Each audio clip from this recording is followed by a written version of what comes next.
Okay, so let's look at the actual 911 emergencies. So when to call the paramedics. The key word here in deciding whether or not to call an ambulance is the word sudden. Sudden change within seconds or minutes is always a major concern, and a sudden change that's continuing to get worse as you speak or observe the person is likely to be a 911 level emergency. And of course, if you're not sure, if there's no one else around to give you any other guidance, if you think that it might be a 911 emergency and the person can't tell you that it's not, then call 911. So again, here we've got sudden as a theme word. Suddenly the airway closing, swollen tongue, swollen lips, swollen eyelids, wheezing breath, a severe asthma attack, getting worse by the minute. These are 911 emergencies because they're losing their airway. A suspected stroke.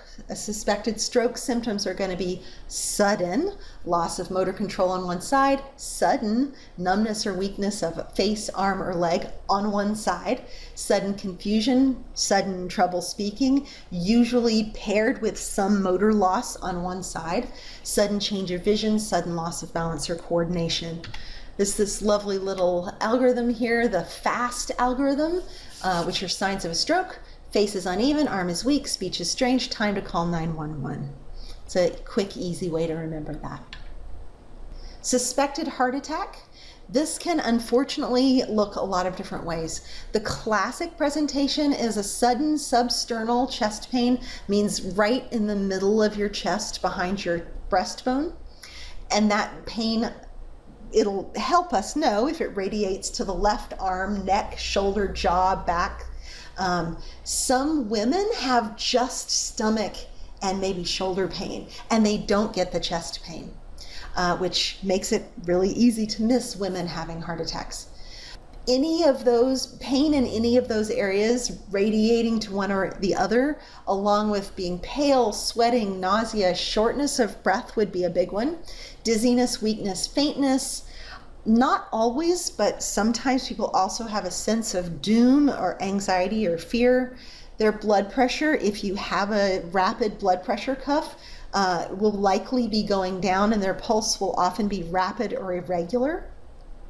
And they may also be spiking a fever, although that wouldn't be the first thing I would stop and check. A suspected aneurysm. So aneurysm is a rupture of a large blood vessel, either in the brain or of the abdominal aorta, which runs down the center of the body. If there is an aneurysm in the brain, there will be a sudden, severe thunderclap headache or pain near their eye. They'll have dilated pupils, maybe just on one side, drooping eyelids, light sensitivity, blurred vision. This can look exactly like a stroke, and what it basically is a really, really big hemorrhagic stroke. So they're not actually technically different things, it's a matter of scale. An aneurysm in the abdomen may be preceded by a deep or gnawing pain in the abdomen or back. There may be a throbbing or pulsing mass in the abdomen. This would be before it ruptures. When it ruptures, there's going to be a sudden, sharp, tearing pain in the abdomen or back. The person's going to be clammy, sweaty, nausea, lightheaded, because they're bleeding out internally. So obviously, we need medical attention within minutes. One thing people often don't think about is eyes. So a suspected retinal detachment, people will have sudden flashes of light, sudden appearance of tons of floaters. The classic presentation is that people say it's like somebody's just dropped a shadow or a curtain over their visual field. The other thing that's weird about this is that it doesn't hurt. Your vision just suddenly changes only in one eye. So that is a retinal detachment, and that's actually a medical emergency. It can actually be repaired if it's caught quickly enough. Another medical emergency is going to be a pulmonary embolism.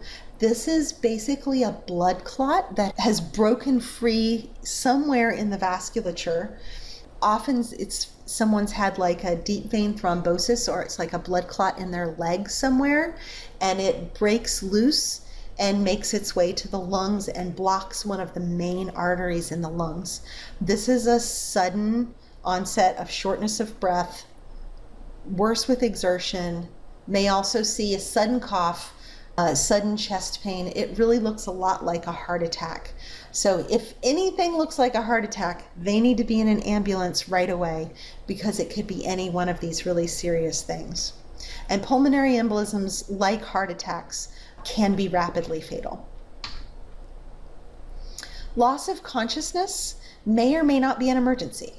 Gather all available information before you decide to call an ambulance. If you're in doubt and there's nobody around to ask, call 911 anyway.